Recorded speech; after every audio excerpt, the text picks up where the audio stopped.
On his way to the presidency, Lincoln's invited to a brief reception in the capital of New Jersey, the capital of a state that only gave barely more than half of their electoral votes to Lincoln. Lincoln gives this short speech, and he closes the speech by saying, hey, I know that most of you didn't vote for me. Most of you don't want me as the representative man of the country. But you are, by holding this reception, respecting the fact that under the Constitution, I am going to be the next president of the United States. And he says, I value this party and reception more than had it been held by my friends. What he was saying was, this is how you act like a good loser. For a republic to be viable, for a republic to last, for a republic to perpetuate itself, it has to produce election after election after election, good winners and good losers. Citizens, eventually of 11 southern states, were unwilling to do that. They proved, in my mind, to be bad losers.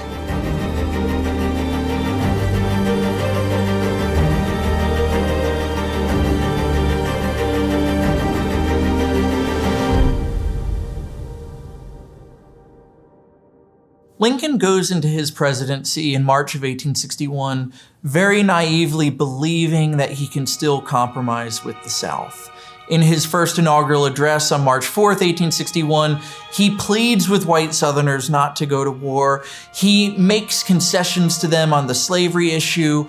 He says that he will not touch slavery where it already exists and that he'll in fact enforce the Fugitive Slave Act of 1850 because as the executive branch of the government, that's what the Constitution requires him to do. But it's clear in the South, they're preparing for secession. Lincoln assumes office on March 4th, 1861. Citizens of 7 states no longer think they're a part of America. They think they are part of this new confederation they call the Confederate States of America.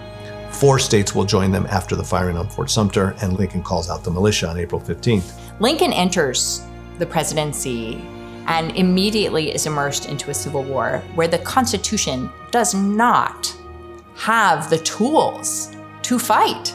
And so he's constantly battling with, what should I interpret here? How should I understand this? We've never done this before. And really the whole period is like that. It's a test for, we've never done this. What are we going to do now? And what are the guardrails? How are we going to make decisions about this? One of the biggest complaints I get from students is that, well, how come Lincoln wasn't more of an abolitionist? He never called himself an abolitionist and studiously avoided that term. He avoided it because abolitionists had the reputation, somewhat earned, they were not as respectful of the United States Constitution, a constitution that made compromises with slavery. Lincoln said, we have no choice. We can't just pick the parts of the Constitution that we like and obey that, and pick the parts that we don't like and not obey that. The most famous abolitionist in my mind was William Lloyd Garrison, editor of The Liberator. No union with slaveholders was one of the slogans on the masthead. This is a guy in 1854 who burned a copy of the Constitution in public. You don't do that. So the abolitionists, as much as we think today, are the slam dunk, of course. Who's in favor of slavery? At that time, they were known as being less obedient or respectful of a Constitution that had compromises. Lincoln had many things about him that were not wonderful, that were not things that we should aspire to. He did not have the kind of view of civil rights that we would want him to have, and that many of his fellow men had. This is the danger in finding heroes in our past, because no one lived a perfect life. No one has done everything the right way. There are people we can admire, and I deeply admire Lincoln. But he certainly was not perfect, and we should grapple with him as a human being. It's okay to say Lincoln wasn't perfect. It makes him human. That's one of the things we often forget, is that we are talking about people when we're talking about history.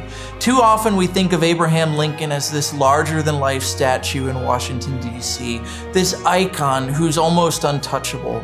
And we forget that he was a human being who lived through this tumultuous period and who made incredible arguments that helped shape the path of our nation moving forward.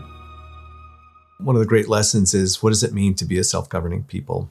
What are the sorts of things we need to think alike about, where we can differ on policy, but what are some building blocks of democracy and republicanism and self-government that we need to all share in order to get along? And the Civil War, in fairness, was not simply a war of freedom versus slavery.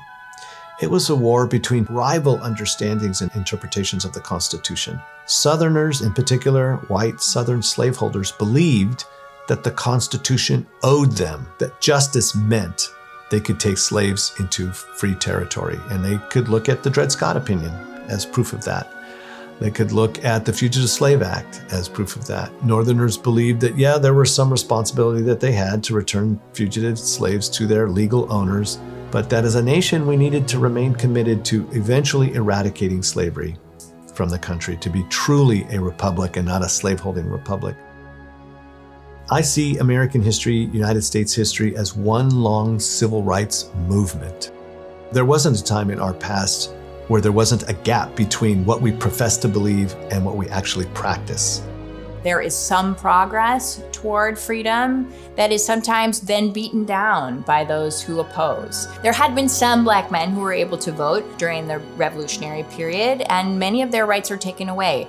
White women in New Jersey were able to vote at the time of the Revolution, and there were laws passed to make sure that would not be the case. We don't really have a democracy in the United States until after the 1960s. And so the process involved in trying to get those rights was hard fought.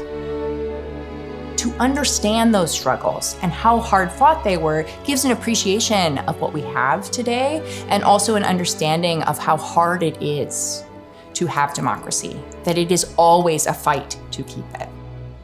As Lincoln says, whether we ever attain perfection is a question for another day.